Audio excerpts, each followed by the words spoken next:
Olá, Escola de Profetas! Bom dia para você que está em casa. Que alegria podermos estar juntos novamente. Mas não só tá eu aqui sozinho, mas tem alguém aqui que se chama-se Benjamin. Bom dia, Benjamin! Bom dia, professor Léo. Bom dia, Escola de Profetas. Bom dia para você que está em casa. Que Deus te acompanhe e te guarde nessa manhã. Amém! Que menino cheio de alegria, né? Benjamin, qual é o hino que nós vamos cantar agora? Vamos cantar o hino de número 172, Ando Sempre Alegre. Mas só que antes de nós cantarmos... Vamos orar para iniciar nosso hino. Exatamente. Vamos orar? Vamos. Você pode fazer essa oração? Faça. Vamos para frente. Ah, é pra frente porque ele é pequenininho, né? Querido Deus, amado Pai, muito obrigado por hoje. Cuide de nós, abençoe. Também abençoe o hino que queremos cantar agora a Ti. Que seja de louvor e que nós te louvemos do jeito certo. Em nome de Jesus, amém. Amém. Muito bem, Benjamin. Vamos lá. Benjamin, o que nós vamos fazer agora depois que nós oramos? Vamos cantar a Deus com um hino que vai glorificar Ele de número 172, Ando Sempre Alegre. Muito bem, vamos cantar junto esse hino? Vamos lá?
Agora, Benjamin, fazer algo muito bom, né? Que é decorar. Sim. E o texto dessa semana está um pouco grande, né? Então nós vamos que correr para que nós possamos, no final do dia, nós possamos pelo menos ter decorado a metade, para que quando for sexta-feira nós estamos com o texto todo gravado na nossa mente. Onde é que se encontra esse texto, Benjamin? Em Hebreus 4, do 9 ao 12. E vamos dar um tempo para o pessoal de casa ir lá na Bíblia deles e procurar. Isso, muito bem. Você que está aí do outro lado, pegue sua Bíblia lá em Hebreus 4, do 9 ao 12. Vamos juntos. Corre aí, hein? Faz a contagem aí, Benjamin. 1, 2, 3. Hebreus 4, do 9 ao 12. Portanto, resta ainda um repouso para o povo de Deus, porque aquele que entrou no seu repouso, ele próprio repousou de suas obras, como Deus das suas. Procuremos, pois, entrar naquele repouso, para que ninguém caia no mesmo exemplo de desobediência, porque a palavra de Deus é viva e eficaz, e é mais penetrante do que espada alguma de 2 gumes, e penetra até a divisão da alma e do espírito, e das juntas e medulas, e é apta para discernir os pensamentos e intenções do coração. Hebreus 4, do 9 ao 12. Hebreus 4, do 9 ao 12. Portanto, resta ainda um repouso para o povo de Deus, porque aquele que entrou no seu repouso, ele próprio repousou de suas obras, como Deus das suas. Procuremos, pois, entrar naquele repouso, para que ninguém caia no mesmo exemplo de desobediência, porque a palavra de Deus é viva e eficaz, e mais penetrante do que espada alguma de 2 gumes, e penetra até a divisão da alma e do espírito, e das juntas e medulas, e é apta para discernir os pensamentos e intenções do coração. Hebreus 4, do 9 ao 12. Hebreus 4, do 9 ao 12. Portanto, resta ainda um repouso para o povo de Deus, porque aquele que entrou no seu repouso, ele próprio repousou de suas obras, como Deus das suas. Procuremos, pois, entrar naquele repouso, para que ninguém caia no mesmo exemplo de desobediência, porque a palavra de Deus é viva e eficaz, e mais penetrante do que espada alguma de 2 gumes, e penetra até a divisão da alma e do espírito, e das juntas e medulas, e é apta para discernir os pensamentos e intenções do coração. Hebreus 4, do 9 ao 12. Amém. Amém. Louvado seja Deus. Que Deus te abençoe e te fortaleça, que nós agora vamos estudar a palavra de Deus. Não é, Benjamin? Então vamos lá. Deus te abençoe e tenha um bom dia. Tchau, tchau. Que bom que nós temos agora a oportunidade de abrir a palavra de Deus. E eu estou muito feliz, Lucas. Sabe por que eu estou feliz? Vou compartilhar com você a minha felicidade. Compartilhar. Porque nós estamos estudando os profetas menores. Que legal, né? A gente já estudou o livro de Ageu e agora, hoje, nós vamos nos dedicar a estudar o livro de Zacarias. Mas isso é muito legal, porque às vezes os profetas menores são aqueles livros que o pessoal fala assim, abre lá em Naum, aí todo mundo fala, e tem esse livro na Bíblia? Né? Existe esse livro? Amós, a gente geralmente não acha, porque não tem o hábito de ler esses pequenos livros, né? E nós estamos, mais do que lendo, nós estamos entendendo o contexto, em que momento eles surgem e por que eles trazem essas mensagens que eles escreveram. Então, fazer o ano bíblico é extraordinário. Você entende todo o contexto da história bíblica, entende em que momento entra cada profeta, cada rei, e sabe por que aquilo está acontecendo, o que está por trás de tudo aquilo. Então, realmente é uma bênção muito grande. E hoje, no nosso estudo, nós iniciamos o livro de Zacarias, e nós lemos 4 capítulos do livro de Zacarias, não foi isso? Justamente. E também lemos o capítulo 47, que tem por título Josué e o Anjo. E é sobre isso que nós vamos falar hoje. Já posso adiantar para o pessoal de casa, né, que está uma bênção. O estudo de hoje está uma maravilha.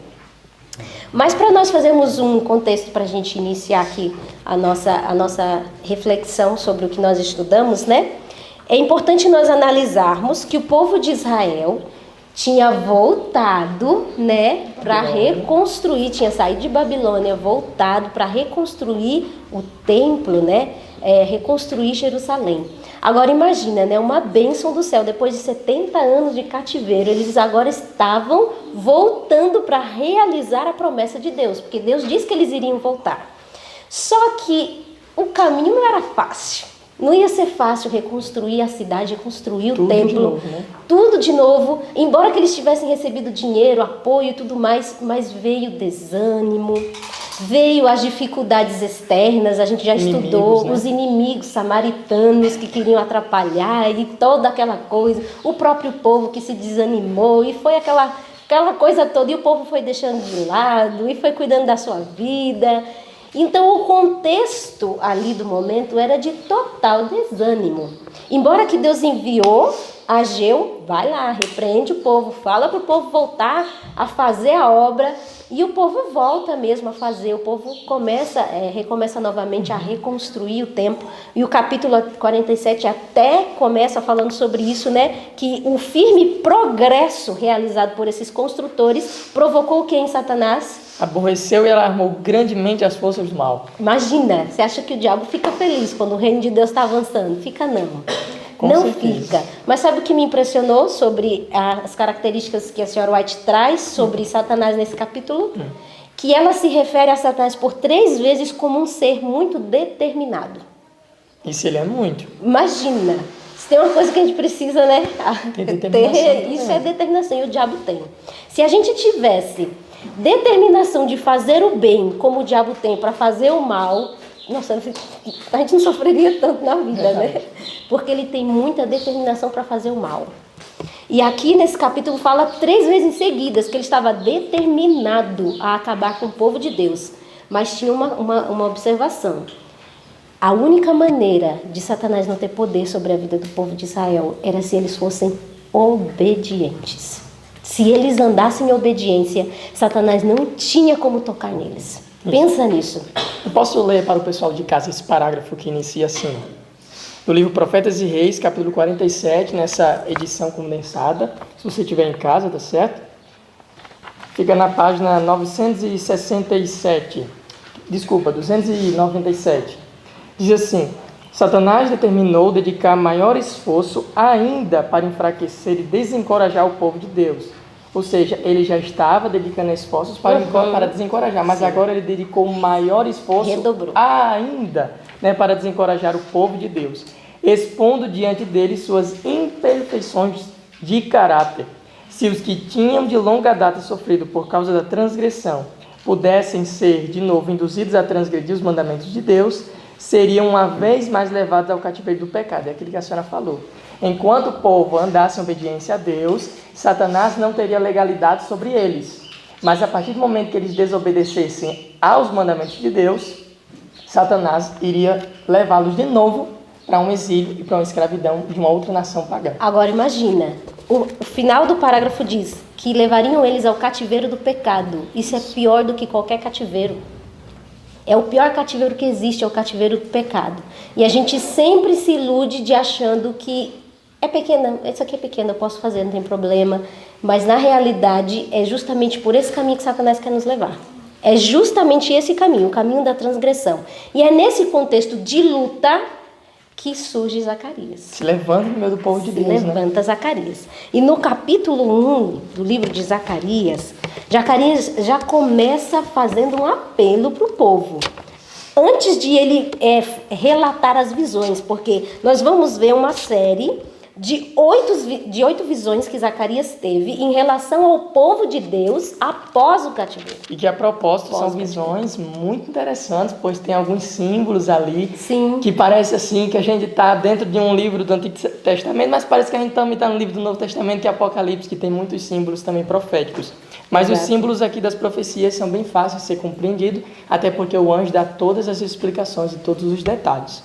E aqui no versinho 3 do capítulo 1, olha o apelo que ele faz, ó. Portanto, dize-lhes: assim diz o Senhor dos Exércitos, tornai-vos para mim.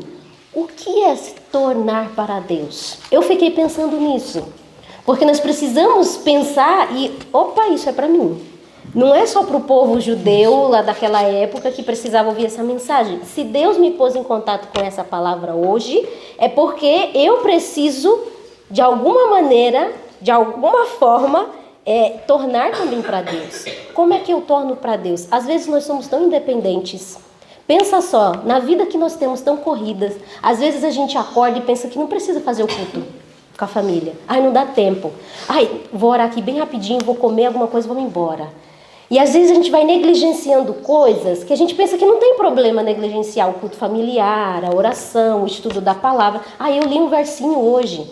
Às vezes a gente pensa que, vou levando assim desse jeito. Mas na realidade, Deus está chamando o povo a tornar a Ele, a se tornar dependente de Deus. E sabe, você pegar o seu dia e dizer assim, não, esse tempo aqui é de Deus e eu não vou de forma nenhuma usar esse tempo para nada.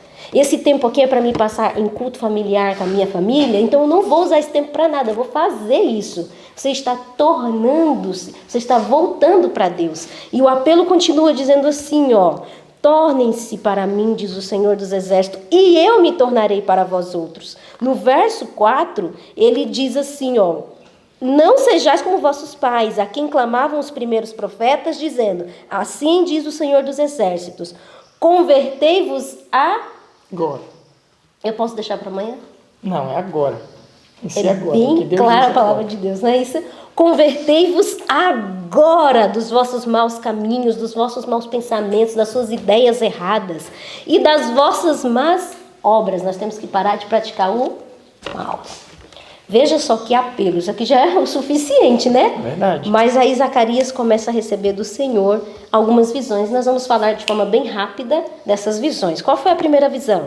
Você consegue descrevê-las bem rapidinho pra gente? Vou tentar. A primeira visão, que está no verso 7 em diante do capítulo 1 de Zacarias, tem como alguns personagens, né? Que, por exemplo, aparece um cavalo vermelho, e nesse cavalo vermelho estava um cavaleiro também. E aparece também um anjo que trouxe essa visão para Zacarias. E depois desse cavaleiro existem mais outros cavaleiros, e até a Bíblia diz a cor desses outros cavalos que estavam, dos cavaleiros, dos quais os cavaleiros estavam montados, né? Por exemplo, diz assim, tive de noite uma visão, e eis um homem montado no cavalo vermelho, estava parado entre as morteiras que haviam no vale profundo. Atrás dele se achavam cavalos vermelhos, baios e brancos. Então esta foi a primeira visão que Zacarias teve, né? E depois, no verso 9, diz assim, então perguntei, meu Senhor, quem são estes? Respondeu-me o anjo que falava comigo, eu te mostrarei quem são eles. E aí no verso 10 tem a resposta. Então respondeu o homem que estava entre as morteiras e disse, são os que o Senhor tem enviado para percorrerem a terra. Então aqui é uma visão que tem alguns símbolos, mas que o próprio anjo ele vai explicando para Zacarias o que significa cada símbolo daquele que estava no capítulo 1, dos versos 7 em diante da visão de Zacarias. A primeira visão que ele teve, no caso, né? Tá. Então, uma coisa importante sobre essa visão. O que ela significa?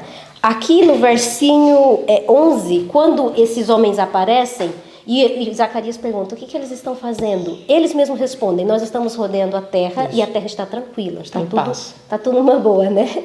Só que o que essa visão queria simbolizar? Os planos de Deus parecem que não estão sendo realizados. Tanto que o anjo olha para Deus e fala assim, Senhor, até quando Jerusalém e Judá ficará assim largada? Até quando? Olha aí, os 70 anos já se foram, já se faz 70 anos. O Senhor não olhará para Jerusalém, o Senhor não terá misericórdia do seu povo.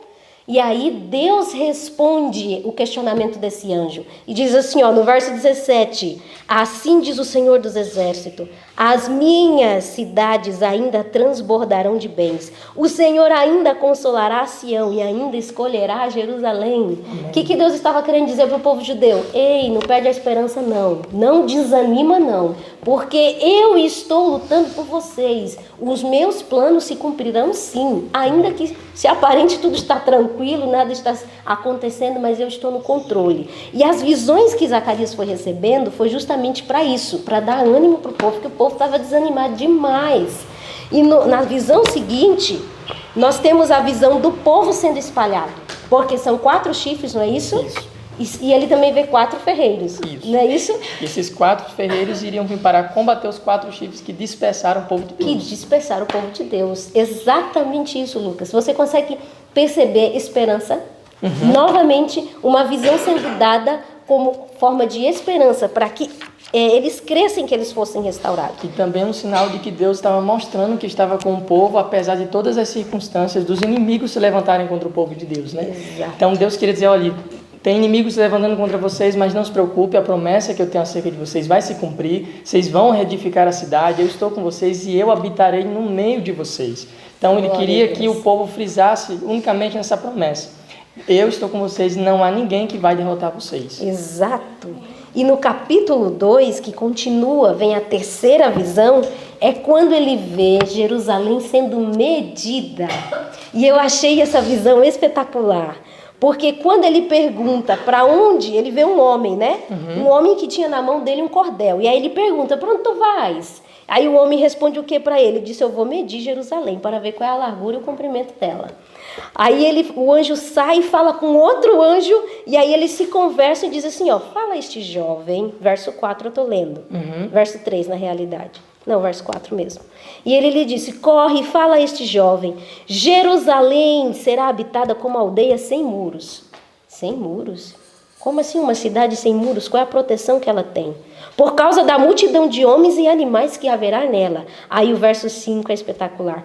Pois eu lhe serei, diz o Senhor, um muro de fogo em redor. E eu mesmo serei no meio dela a sua glória. Amém. Que promessa linda. É? Então aqui na terceira visão, Deus está dando a certeza. Ele bateu o martelo. Aqui, ó, já estamos até medindo. Né?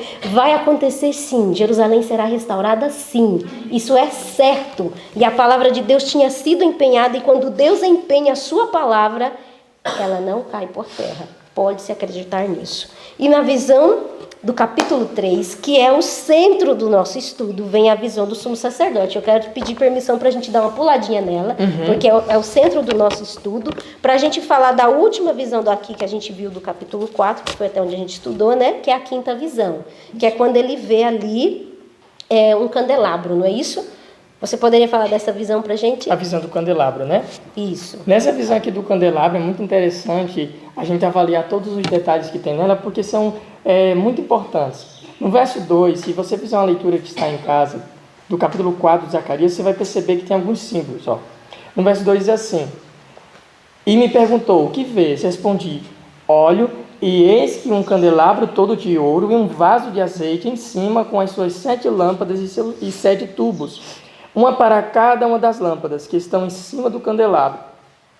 Junto a este, 2 oliveiras, uma à direita do vaso de azeite e a outra à sua esquerda. E aí então Zacarias perguntou ao anjo que falava com ele, meu senhor, o que é isto? Aí ele respondeu ao anjo que estava com ele, não sabes tu o que é isto? Ele respondeu, não, meu senhor.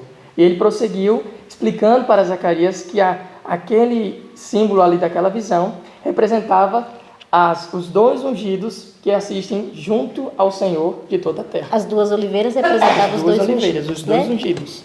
Agora, interessante, né? Porque aqui nessa profecia, nessa visão na realidade, que nós vamos estudar de forma mais detalhada amanhã, no próximo estudo, nós vamos ver que Deus está querendo dizer uma única coisa. E essa visão é destinada a Zorobabel, né? Que era o líder civil da época naquele momento. O centro da mensagem está no verso 6, quando ele diz assim, ó, fala para Zorobabel, que não é nem por força nem por violência, mas pelo meu espírito, diz o Senhor. Ele disse, essa luta que você está vendo aí, Zorobabel, você vai vencer pelo meu espírito, é pelo meu poder que você vai vencer. Então, o centro dessa visão é essa mensagem. Agora, o capítulo 3, que fala da quarta visão, que é o que nosso estudo se deteve hoje, e é glorioso, fala de um momento que Zacarias vê Josué, que era o sumo sacerdote da época, entrando na presença de Deus. E ali uma cena tanto de juízo, mas como também de acusação, né? Para este sumo sacerdote. Isso mesmo. Porque diz que Josué, o sumo sacerdote, entra na presença do Senhor e diz que estava à direita dele Satanás para lhe opor. E o verso 2 fala que, o verso 1 fala que Satanás estava acusando Josué. Josué estava ali representando o povo de Israel. Ele estava representando o povo. E o verso 2 ele diz assim, ó, mas o Senhor disse a Satanás. Eu fiquei pensando muito nisso aqui. Sabe por quê? Porque nós vamos comentar isso um pouco mais à frente, mas quando Josué estava lá na frente do anjo, ele estava totalmente com as vestes sujas e ele não tinha como se defender das acusações de Satanás. Então Satanás o acusava e ele tinha que ficar calado. Mas só que aí entra Jesus nessa história. Aí o verso 2 diz assim, ó, mas o Senhor disse a Satanás, O Senhor te repreenda, ó Satanás. Sim, o Senhor que escolheu a Jerusalém te repreende. Não é este um tição tirado do fogo?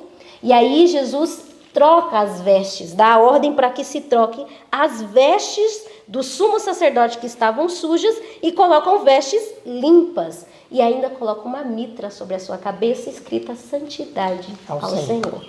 O que significa essa visão? E é isso que o livro trouxe. Vamos nos deter sobre a explicação dessa visão, então? Agora nós vamos para os detalhes, né, que a gente encontra aqui no livro Profetas e Reis, e são tantos detalhes que dá vontade, às vezes, de riscar o livro todo, de tantas lições que a gente tira desse capítulo, né? Assim, vamos ver. Igual assim mesmo. Agora eu gostaria de falar também sobre um ponto muito importante, que por que os inimigos estavam se levantando contra o povo de Deus após eles terem saído de Babilônia e agora voltarem para Jerusalém para reedificar a cidade. E aqui no parágrafo do livro Profetas e Reis diz assim, ó: Israel havia sido sempre objeto especial da inimizade de Satanás, porque Deus o havia escolhido. Então Deus havia escolhido aquele povo, aquela nação, para proclamar as suas verdades para as outras nações. E aí, professora, quando Deus escolhe aquela nação, Satanás focou somente naquele povo, porque ele sabia que destruindo aquele povo, ele iria impedir com que as verdades de Deus fossem proclamadas a outros povos. Era o único povo que tinha conhecimento de Deus. E aí continua: o inimigo estava determinado a provocar sua destruição. Enquanto foram obedientes, ele não pôde fazer-lhes mal. Por isso, dispusera todo o seu poder e astúcia no sentido de induzi-los ao pecado. Enlaçados por suas tentações, eles tinham transgredido a lei de Deus, havendo se tornado presos dos seus inimigos. Mas aí agora Deus mostra para nós, tanto no capítulo, dos capítulos que a gente leu de Zacarias, como também aqui no livro capítulo 47, que por mais que Satanás estivesse tentando destruir o povo de Deus, havia um defensor do povo de Deus, que era o próprio Cristo, e que não só defendia, como também o justificava seu povo das acusações que Satanás lançava contra eles. A realidade o capítulo 3 é os bastidores do grande conflito. Porque eles estavam lutando para reconstruir Jerusalém, reconstruir o templo, confiando numa promessa de Deus, porque Deus disse que faria isso, mas havia toda essa luta espiritual, porque Satanás os acusava diante do trono de Deus, dizendo que qual era o merecimento que eles tinham, se eles tinham pecado e errado tanto, se eles eram toda aquela miséria que a gente já estudou aqui. Imagine isso. Agora está ali em visão, Zacarias vendo, o sumo sacerdote diante de Deus com o pecado do povo, completamente com a roupa suja, porque eles haviam realmente pecado. Não era uma mentira que Satanás estava ali inventando, era uma acusação real. Então, o Josué ele fica completamente calado, sem poder responder às acusações, porque realmente o povo havia pecado grandemente. Mas o parágrafo que começa assim, ó: então o anjo, eu preciso ler esse parágrafo, porque aqui na próxima página, isso. Então o anjo, que é o próprio Cristo, o Salvador dos pecadores, reduz ao silêncio o acusador de seu povo. E diz assim, ó: o Senhor te repreenda, ó Satanás. Sim, o Senhor que escolheu Jerusalém te repreenda. Não é este um tição tirado do fogo? Longo tempo havia Israel permanecido na fornalha da aflição. Para que foi mesmo os 70 anos? Para que foi mesmo? Foi para fazer o povo se humilhar. Foi para fazer o povo pensar. Sabe quando a mãe coloca o filho na cadeirinha do pensamento? Foi para fazer o povo pensar, analisar direitinho. Opa, nós precisamos tornar para Deus. E isso fez um efeito. Os 70 anos fez um efeito no coração do povo de Israel. E eles se humilharam perante o Senhor. Nós temos como exemplo a história de Daniel, quando ele faz a sua oração, ele fala: Senhor, nós estamos aqui, já estava prestes a se cumprir os 70 anos, e ele orava ao Senhor, pedindo a misericórdia de Deus. E aí nós vemos aqui na continuação do parágrafo, dizendo assim, ó: por causa de seus pecados, havia sido quase consumido no fogo, que Satanás e seus agentes haviam ascendido para sua destruição.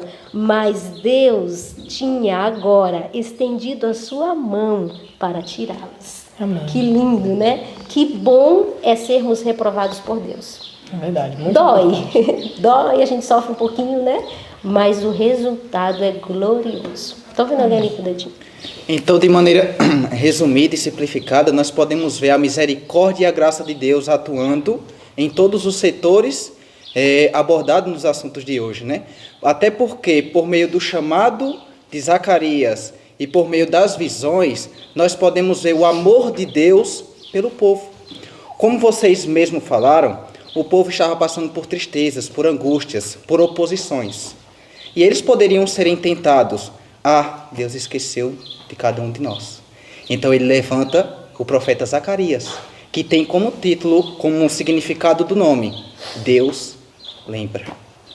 Então não importava as tristezas, as angústias que eles estavam passando. Deus estava olhando por eles, de braços abertos para recebê-los, para ajudá-los e para dar-lhes a vitória. Bom dia, professor. Bom dia, Lucas. Bom dia, pessoal de casa.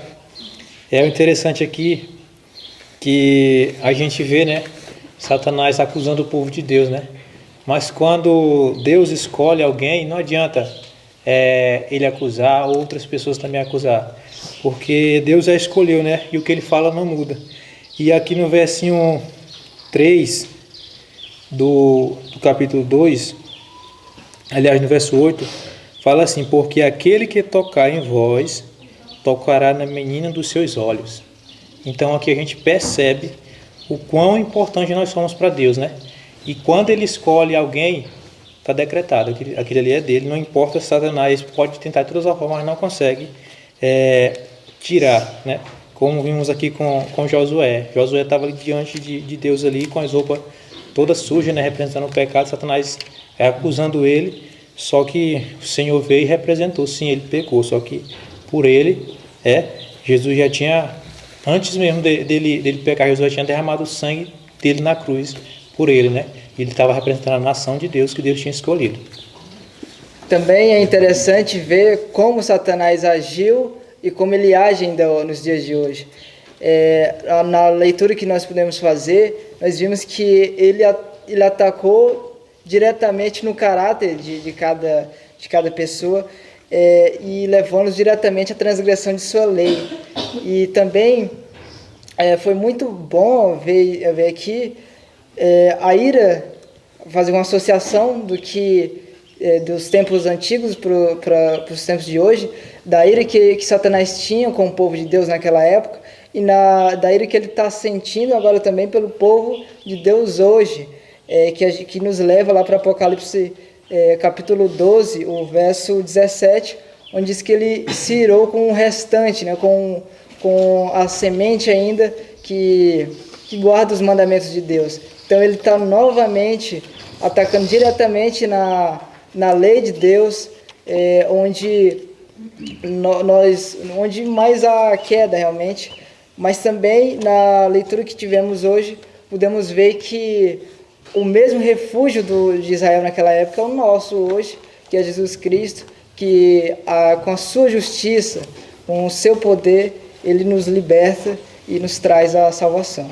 Isso que o irmão Júnior está falando, Lucas, é muito importante, porque o livro trouxe de maneira muito clara que assim como Satanás acusou Josué, ele acusa o povo, a nós hoje, o povo de Deus, e ele não larga nenhuma alma sem muita luta. É isso que diz aqui no parágrafo, que começa como Satanás acusou Josué. Lá diz, um pouquinho mais para frente, diz que essa controvérsia se repete e em cada alma que precisa ser liberta do pecado e do mal. É uma luta ferrenha, travada entre o bem e o mal, por cada vida. Satanás tem como esse mundo seu súdito, mas dentro do reino dele, de um governo dele, tem um povinho que não se submete. Você acha que ele fica feliz? Diz que aqui está escrito, diz que se ele pudesse, ele apagaria da face da terra esse povo. Ele odeia o povo de Deus e ele faz de tudo para atrapalhar e destruir esse povo. Irmão Cleito, quer comentar? Sim. E às vezes a gente olha para o texto e para toda essa realidade e fica pensando, né? Que culpa tenho eu de ele ter tanto ódio de mim? Por que Satanás me persegue tanto? Por que ele me odeia tanto? Não tenho culpa alguma? Onde eu estou incluso nisso? E o texto diz o porquê especificamente ele nos acusa, o porquê ele nos odeia, o porquê ele nos persegue. Não é porque ele não gosta de nossos pecados e quando ele vê a gente pecando, tá ali um pecado desse miserável ali, eu vou acusar ele. Nossos pecados não incomodam ele, mas é por um único motivo, é um motivo muito bonito e que deveria trazer conforto para nós, né? O sofrermos em prol dessa causa. Está abaixo do parágrafo que a professora Joana acabou de citar, que ele inicia as acusações de Satanás. As acusações de Satanás contra os que buscam ao Senhor não são movidas pelo desprazer dos pecados deles.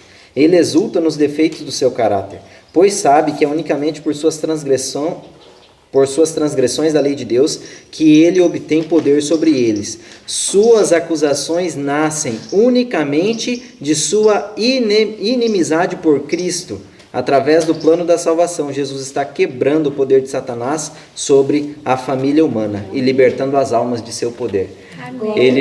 Glória a Deus, ele nos detesta tanto porque ele detesta a Cristo, porque ele tem inimizade com Cristo e nós somos filhos de Cristo, nós somos filhos de Deus e como ele não gosta do Pai, ele não gosta dos filhos e tenta causar dor e sofrimento ao Pai, machucando os seus filhos, mas o plano da salvação nos redime dessa culpa. Amém. E sabe, Cleiton, uma coisa muito linda nisso aí que você está falando?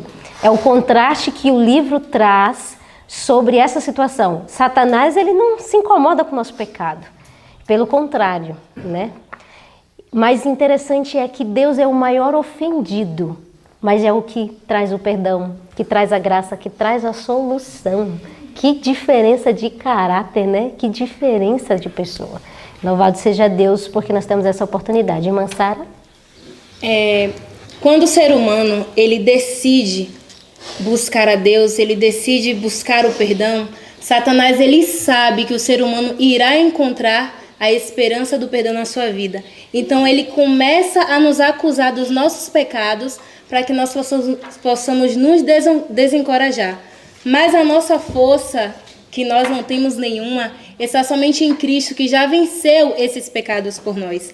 E aqui tem um parágrafo que diz assim: o homem não pode, em sua própria força, enfrentar as acusações do inimigo, com suas vestes manchadas de pecado e em confissão de culpa. Ele está perante Deus. Mas Jesus, nosso advogado, apresenta uma eficaz alegação em favor de todo aquele que, pelo arrependimento e fé, confiaram a guarda de sua alma a ele. Ele defende sua causa e, mediante os poderosos argumentos do Calvário, derrota o seu acusador. Então, nós buscamos esse perdão de Deus, buscamos nos consertar diante de Deus, mas nós só venceremos quando nos entregarmos completamente àquele que já venceu todos os pecados. Agora, Lucas, depois dos comentários dos nossos irmãos, nós podemos se deter um pouquinho na parte quando Jesus troca a roupa do sumo sacerdote, porque ele estava com a roupa toda suja, né? Simbolizando o pecado. Simbolizando o pecado, e ele lhe dá uma roupa limpa. Simbolizando a justiça de Cristo. Simbolizando a justiça de Cristo. Mas por que Jesus tem esse direito, né? De pegar a roupa suja e dar a roupa limpa? Por que ele pode fazer isso? No parágrafo que a Sara começou a ler, no meio dele diz que Jesus, por sua perfeita obediência à lei de Deus, ele recebeu poder tanto no céu como na terra. Ele tem o direito de fazer isso, de nos perdoar, de nos trocar essa roupa suja e colocar a roupa limpa. Agora, muito interessante é o parágrafo que começa: todos os que se vestiram da justiça de Cristo estarão perante ele. Eu achei isso extraordinário. Como escolhidos e fiéis e leais. Como é que pode isso? Você sendo considerado diante do céu como alguém fiel e leal, como se nunca tivesse pecado. Isso somente é possível mediante a perfeita justiça de Cristo. Exatamente. Somente. E aí o texto continua dizendo: Satanás não tem poder para arrancá-los da mão do Salvador. Amém. Posso ouvir um aleluia? Amém, glória a Deus. Nenhuma alma que em penitência e fé reclame a sua proteção permitirá a Cristo que passe para o poder do inimigo. Nós precisamos crer, porque a palavra de Deus está empenhada. E aqui traz um verso de Isaías 27, verso 5, que se apodere da minha força e faça paz comigo. Sim, que faça paz comigo. Glória a Deus, que oportunidade Deus está nos dando de aprender algo dessa maneira. Que quando você, embora pecador, embora cheio de falhas, você vai diante do Senhor em espírito de humildade, contrição, reconhecendo a sua culpa e pedindo a ajuda dele, ele troca suas vestes sujas e te dá uma veste limpa. E você é considerado no céu como alguém leal e fiel. Me explica o que é isso? Isso é graça. Isso é graça, Lucas. E isso é de graça. Deus nos deu. É a sua oportunidade de receber isso. Não só hoje. A graça de Deus, ela pode se renovar diariamente na nossa vida. E isso é muito importante. E mais à frente, nós vamos ver algo muito sério. Alguém quer comentar? É interessante o que a senhora estava falando. Aí eu queria dar continuidade a esse raciocínio, que fala assim, na página 587, no segundo parágrafo, primeiro parágrafo, né, que é a continuidade do que a senhora estava lendo. Fala assim: a promessa dada a Josué é dada a todos. Se observares as minhas ordenanças, te darei lugar entre os que estão aqui. Anjos de Deus caminharão ao lado deles, mesmo neste mundo, e eles estarão, afinal, entre os anjos que circundam o trono de Deus. Então, nós, né, aqui, mesmo sendo acusado por Satanás, que ele vive ao nosso derredor, como a palavra de Deus diz, né?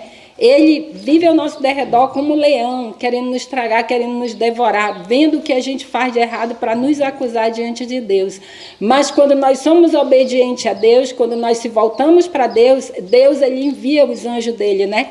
Para que nos ajudem a sermos fiel a Deus.